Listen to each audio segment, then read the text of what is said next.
Good morning. Long time no see. It's been a couple of weeks. Um, just been busy. Had to get some business stuff back on track and in order, and the business comes first, always. So that's where I've been. But I wanted to pop in and give kind of an update type deal on the M1 Financial. I had a couple guys asking about that in other people's live feeds. So, for information I actually do want to put out there. Um, so, the breakdown of my M1 account is I'm up. Uh, we, for those who don't know, we just started it. I started a Roth IRA a few weeks ago with M1 Financial. To start a Roth, you have to do an initial deposit of $500. So I did that. Then I ended up having to buy my daughter a car. So I skipped a couple of weeks. And then the last 2 weeks, I've put $100 in on Mondays. I plan on just making that the normal thing now. I'll do $100 every Monday going into it. In fact, I haven't done it yet because I still have some more pretty big invoices to come through. Still have not gotten the invoice for the mechanic yet. I don't know what the hell his deal is, but I'm still waiting on that. But eventually here, I can set it up through the M1 Financial app to where it'll automatically transfer that $100 every Monday. So I won't even have to mess with it anymore. We'll do that here in the future. But right now, so there's 700 in there right now. 700 that I put in there. We're up. I had to write the stuff down because it's obviously it's on my phone. Um, we're up 2.41%. Doesn't seem huge considering it's only been a couple of weeks. And I think the week I opened it, um, that following week was the G8 summit, and so the markets were down that first week, and then we made the trade deal with Japan, and China kind of backs down, and ever since then, the markets have been going up a little bit here and there.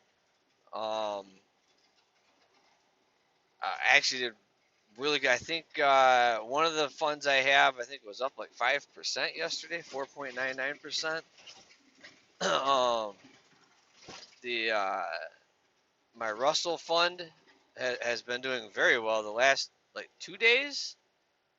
I think it was up like 5 or 6% on like Tuesday, and then it was up like 8% yesterday. It's been weird, like crazy weird.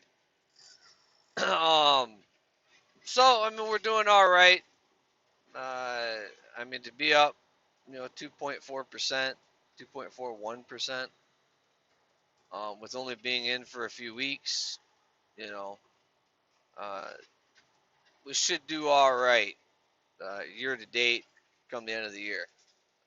You know, that's why I'm doing these videos. So you kind of track along and get an idea, of kind of how it works and what it is and all that stuff.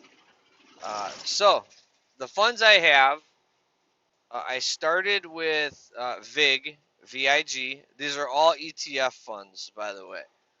I might do individual stocks in the future, but I don't like doing individual stocks because they're a lot more high risk. Um, you're betting on one horse instead of betting on the racetrack. It's kind of a weird analogy, but it's a lot less risk going into ETFs. So all the funds I have right now are ETFs. You know, down the road, a year from now, 2 years from now, uh, once the portfolio gets bigger, um, I may do some individual funds, especially like GE. GE is a really good dividend stock. Um, there's a few other ones too that are those will probably be more of the individual stocks that I would buy would just be dividend stocks because then you got the guaranteed income, so it's a lot less risk. If you go and buy Tesla, I mean it's all over the damn place.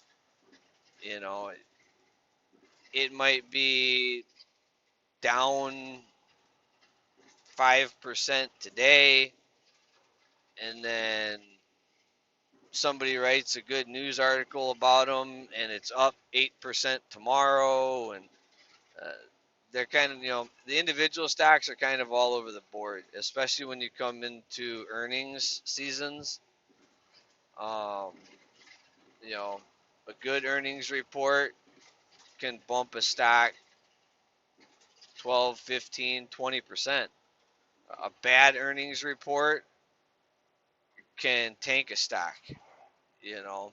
So I'm not a fan of the individual stocks. So anyway, when I first opened it, I had VIG, VIG, which is a dividend stock, or a dividend ETF, meaning all of the stocks that are in that fund are have high dividend yields. Um, so it's kind of the best of all worlds right there. That one was doing really good for a while. It was actually beating the market for about a week and a half. Now it's been just under market. Market meaning S&P. It's been just slightly under for the last couple of days. But I have 21% of my portfolio, or of this portfolio, is VIG. Then I have IVV, which is iShares S&P 500 fund. 19% in that. SPSM, Sam Paul, Sam Michael. That is a Russell 2000 ETF. A Spider, that's a Spider fund. Spider Russell 2000 fund. 18% in that. Then I have SPY, SPY. That's a Spider S&P 500 ETF. 18% in that. So I have two different 500 funds. The one at 19%, the one at 18%. So the reason I did that is iShares and Spider have different portfolio makeups, meaning they both hold the same amount of stock, but where like iShares will lean heavy on like Facebook, uh, Amazon, certain stocks, and then it kind of tapers down and has 2% and 50 other stocks, and then Spider leans a little heavier, like their top percentages are going to be like Google, stuff like that. So having both of them, I'm getting a better diversified type of deal, you know, instead of having like 40% in one, because you'll see if you get them both, or even if you just track them both, you know, the iShares 500 might be up 1.9%, and same day Spider Fund might only be up 1.5%. And the next day, the Spider Fund will be up 2.1%, and the iShares will only be up, 1.7%. It's because of the way those individual funds are weighted. Um, and so buying into both of them, I'm getting the benefit of both of them. Uh, so that's the only reason I did it. Basically, better diversification for myself. So, um, and then I also had GLD.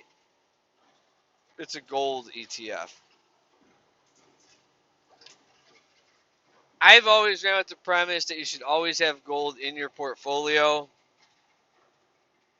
Um, when the market goes down, gold goes up.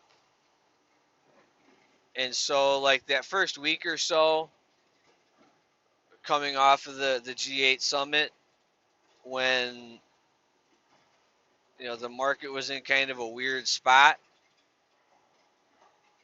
a lot of money was moving towards gold. So gold, GLD, and all the gold funds were going up because money was running for the hills.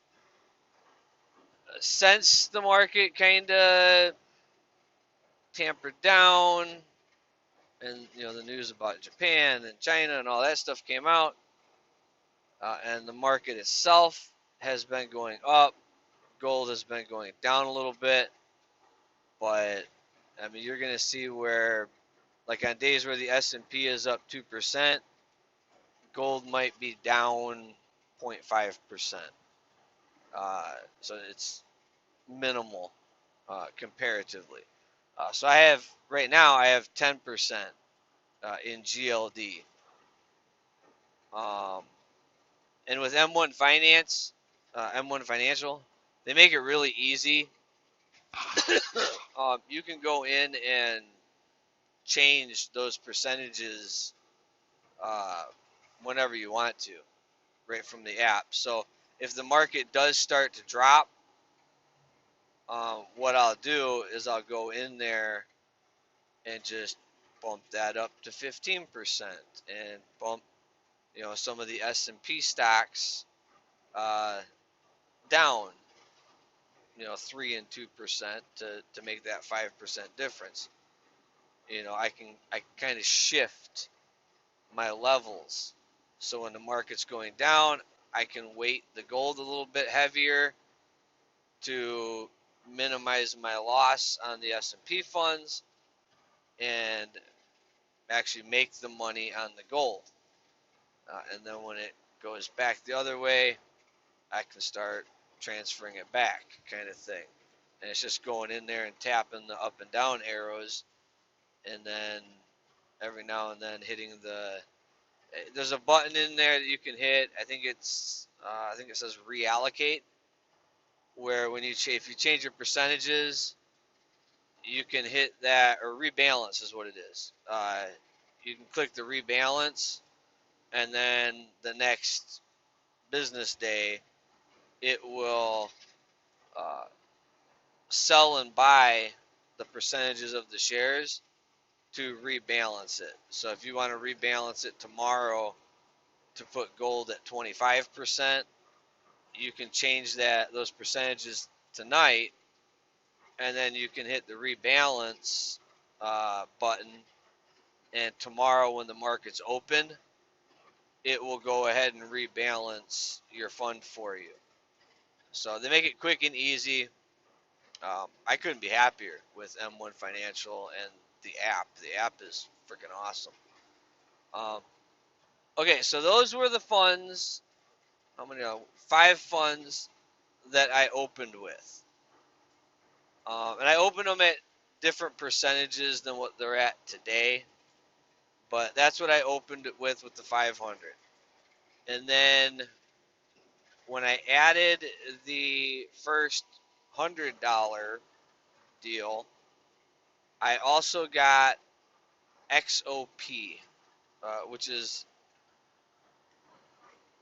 I think it's a spider fund, if I'm not mistaken. It's oil and gas.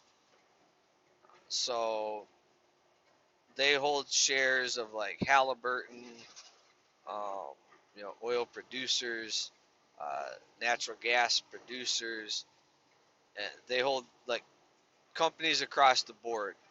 So it's not only like, say, the oil field companies, like the drilling companies, but they also hold shares of like, you know, Exxon Mobil, uh, BP, um, like how do I say it, the drilling side, but also like the gas station side.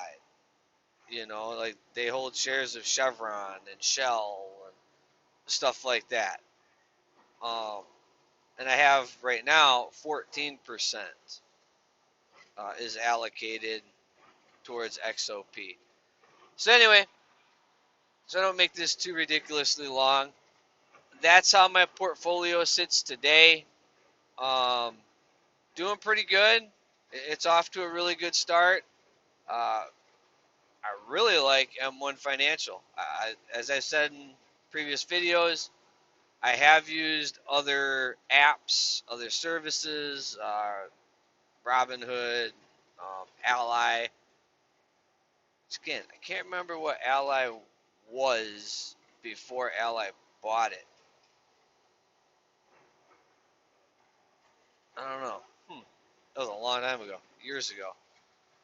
But anyway, I'm actually in the process now of trying to roll over my my Ally account to my M1 Financial, which they make that super easy too. Apparently, all you got to do is send them a state, your last statement, and they go ahead and roll it all over for you. They do all the legwork on it, which is awesome.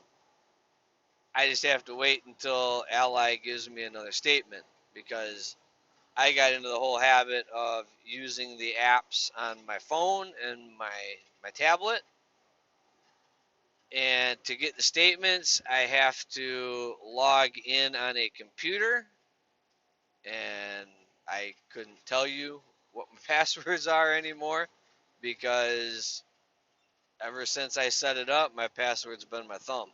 So I got to figure all that crap out, get the statement. I'll email the statement over to M1 Financial, and they should be able to get that rolled over pretty easily. So kind of excited about that. The app is super easy to navigate. Um, I couldn't be happier with the app. I think it's an amazing product. I think if you're not using it, you definitely should. I think if you don't have a retirement in place, it's a very good way to go. You can link your bank account. You can do the auto transfers. Even if you want to just set it at, 25 bucks a week, automatically going from your checking account into your retirement account. You can go ahead and do that. You never even really notice it missing. It's just because you don't have to do anything. Uh, to the point where, just like a 401k, you can buy, you know, 5, 6, 7 ETFs, set your percentages on those ETFs, set up a $25 a week auto transfer, and you can set it and forget it. You can walk away from it, just like you do a 401k. You can pop back into the app 6 months from now, see where you're at, make adjustments if you want to, and walk away from it again. Um, or you can do like I have been doing. You can just say, hey, I have an extra $100 this week. Boom, boom, boom. It'll be transferred over tomorrow morning. You know, um, either way, they make it super easy. And if you don't have something set up yet, you got to get something set up. You know, I'm 41 years old, and even my generation knows that Social Security is probably not going to be there by the time we get to that age. So you need to take care of yourself. You need to be an adult. You need to set up the retirement. You need to fund your retirement. And you need to not be the state's problem once you get to a point where you're too old to drive a truck anymore, right? Uh, you don't want to be that guy sitting in a double wide trailer with your kids having to support you and take care of you because you didn't want to squirrel away a little bit of money now to take care of yourself. At any rate, that is today's video. Thank you for watching. If you liked it, go ahead and hit the like button. If you didn't, go ahead and hit the thumbs down. Any suggestions or comments are welcome. And we will see you later. Be good, be safe, make some money.